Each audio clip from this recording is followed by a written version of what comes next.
gambar. Saya dari tadi tuh pikir-pikir di spanduk ini gambar apa? Ini gambar di pantai mana?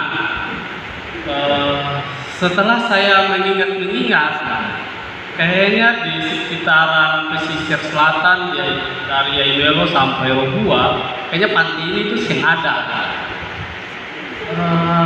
Lalu di pantai apa ya? Saya tidak tahu apakah ini hanya dibuat oleh tukang desain di tempat cetak spanduk atau ini memang usulan teman-teman. Tapi saya ingin bilang begini, kalau di spanduk kegiatan teman-teman yang digampilkan adalah gambar yang bukan dari tempat di mana kalian hidup, itu artinya imajinasi kalian bukan di tempat kalian hidup. Imajinasi kalian berada di yang lain. Ukuran bagus kalian itu ukuran yang sangat menurut saya sangat tunggal. Bagus itu bagus seperti banyak orang katakan, bukan bagus seperti apa yang kalian katakan. Yang kedua soal tema. Tema ini menarik sekali dan setahu saya semua tema di semua kegiatan itu selalu dibuat menarik-menarik. Namun kadang-kadang karena dia terlalu menarik, kadang-kadang kita lupa untuk bagaimana mengimplementasikannya. Tapi satu hal ketika membaca tema ini saya tuh ingin bertanya, kalau teman-teman bilang membangun semangat baru itu basisnya apa? Basis untuk membangun semangat itu tuh apa? Ini harus menjadi pertanyaan mendasar bagi teman-teman untuk kemudian berproses ke depan, terutama pengurus Hikmat Cabang Ambon yang baru saja dilantik. Saya tidak ingin mendiskusikan ini panjang, mungkin ini teman-teman akan membuat menjadi pertanyaan setiap orang. Saya ingin masuk ke kenapa pentingnya ilmu pengetahuan. Kalau kita lihat dari sisi Islam, saya bukan orang yang punya basis teologi yang bagus, tapi setahu saya bahwa Allah itu pernah bilang bahwa kalau ada dua orang beriman, yang satu beriman dan berilmu dan satu hanya beriman saja, maka derajat yang paling tinggi itu adalah orang yang beriman dan berilmu. Betapa pentingnya orang berilmu. Nabi juga bahkan pernah bilang bahwa menuntut ilmu itu sejak engkau lahir sampai engkau meninggal. Bahkan Nabi mengimbau untuk kita tuh waktu itu di Saudi Arabia atau di Timur Tengah itu berilmulah, menuntut ilmulah sampai ke tempat yang paling jauh di negeri Cina. Ilmu sangat penting sekali bagi kita. Di berbagai kesempatan saya sering bilang bahwa manusia itu adalah makhluk belajar. Kenapa dia makhluk belajar? Karena kita diharuskan menuntut ilmu sejak kita mulai bernafas di dunia dan sampai nafas itu hilang dari raga kita. Artinya sampai kita meninggal bahwa kita tuh menuntut ilmu itu selesai. Ilmu itu memang sangat penting, tapi kenapa dia menjadi sangat penting sampai dia ditinggikan derajatnya orang-orang yang berilmu itu oleh Allah Subhanahu wa taala? Itu mungkin menjadi pertanyaan kita. Saya tidak ingin menjawab ini langsung, tapi saya teringat dengan diskursus ilmu pengetahuan di zaman Yunani kuno. Sejak era Sokrates misalnya, mereka kemudian Sokrates ingin menggunakan satu istilah bahwa kita itu bukan orang-orang berilmu, tapi kita itu adalah orang-orang yang mencintai kebijaksanaan. Kata-kata Sokrates ini kemudian menjadi satu bentuk formal dalam satu studi keilmuan atau ilmu dasar, yaitu filsafat.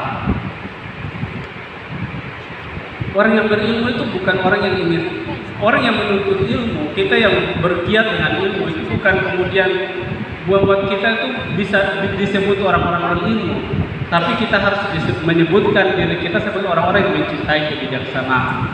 Saya pikir pikiran Sokrates ini sangat sejalan atau bisa memberikan kita satu pemahaman kenapa Allah menjadikan orang-orang yang berilmu itu tadi. Namun teman-teman, ilmu pengetahuan itu penting. Namun perkembangan dan dinamikanya sampai hari ini itu memberikan banyak sekali jebakan sebenarnya.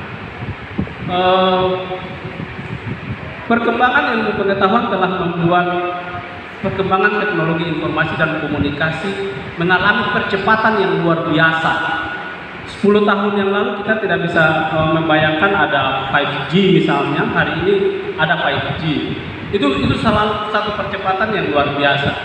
Namun ini tidak hanya semata-mata memberikan dampak yang positif kepada kita, tapi juga membawa dampak yang negatif. Ini yang saya maksud jebakan dalam ilmu pengetahuan. Apa dampak negatifnya?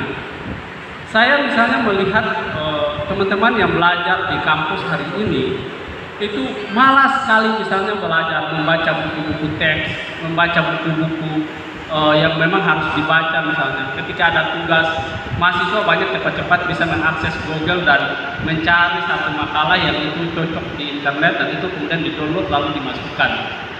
Saya beberapa minggu yang lalu ada adik saya yang juga kuliah di IAIN. Waktu itu dia kasih mau print, dia itu membawa satu artikel yang itu dibuat oleh orang dan itu mentah-mentah di copy di print. Saya langsung marah dan bilang kepada dia, kalau saya dosen Anda, saya bilang ke adik saya begitu, maka makalah ini saya langsung buang. Nah, tapi ini bukan gejala individu, ini gejala yang ada di mana-mana. Perkembangan teknologi informasi dan komunikasi harusnya kita manfaatkan baik-baik dan hati-hati kita menanggapinya. Jangan membuat kita keasikan dan kemudian membuat proses-proses belajar yang sungguh-sungguh itu menjadi diabaikan. Makanya sekarang ini saya tidak tahu di tempat lain, di tempat-tempat di mana saya mengajar, saya melihat berbagai kemerosotan. Ada proses kemunduran dalam di teman-teman mahasiswa dalam belajar karena mereka hari ini selalu mau gampang. Jebakan yang kedua dalam ilmu pengetahuan, teman-teman. Tadi saya lihat, saya tertarik sekali dengan misalnya tari-tarian, lagu mina-mina yang teman-teman bawakan. Namun berbagai hal yang bersifat yang itu datangnya dari kampung, kadang dengan kecongkakan ilmu pengetahuan modern itu kita buang. Kita menganggap itu ketinggalan zaman. Ini satu paradoks dari perkembangan atau majunya ilmu pengetahuan.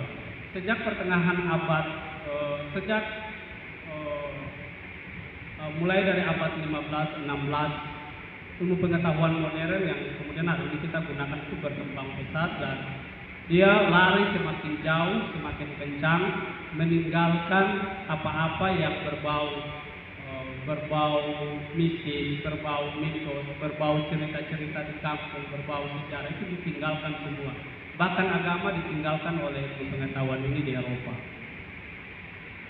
Kita kemudian ketika kita belajar, kita tuh kemudian saya dulu waktu masih mahasiswa, saya tuh berada pada situasi-situasi yang kayak ada di persimpangan. Ini kita mau percayai hal-hal yang di kampung atau kita harus menggunakan metodologi pengetahuan modern, di mana dalam metodologi pengetahuan modern itu bilang sesuatu yang kalau dia tidak bisa dibuktikan maka dia belum bisa diraih sebagai satu kebenaran, walaupun kebenaran itu adalah kebenaran relatif. Nah, berbagai fenomena di kampung-kampung kita itu ada hal-hal yang memang itu tidak bisa dibuktikan secara dengan menggunakan metodologi pengetahuan modern. Itu kemudian banyak yang kita tinggalkan.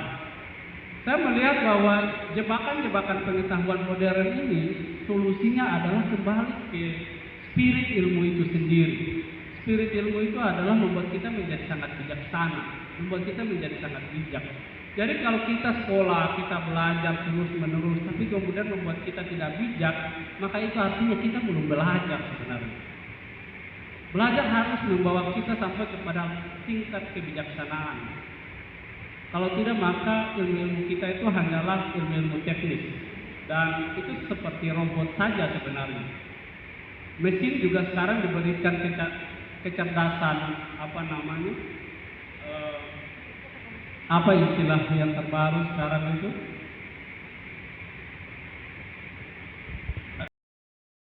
Yang kita ukur kecerdasan mereka itu dari ukuran-ukuran pengetahuan modern kita, bukan ukuran-ukuran pengetahuan mereka.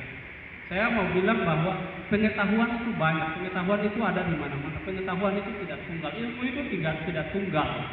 Apa yang dibayangkan oleh ilmuwan modern di abad 17, 18, 19 sampai hari ini itu hari ini banyak sekali dikritik. Ini pesan saya buat adik-adik yang kemudian kita sama-sama ada di satu ruang belajar yang sama.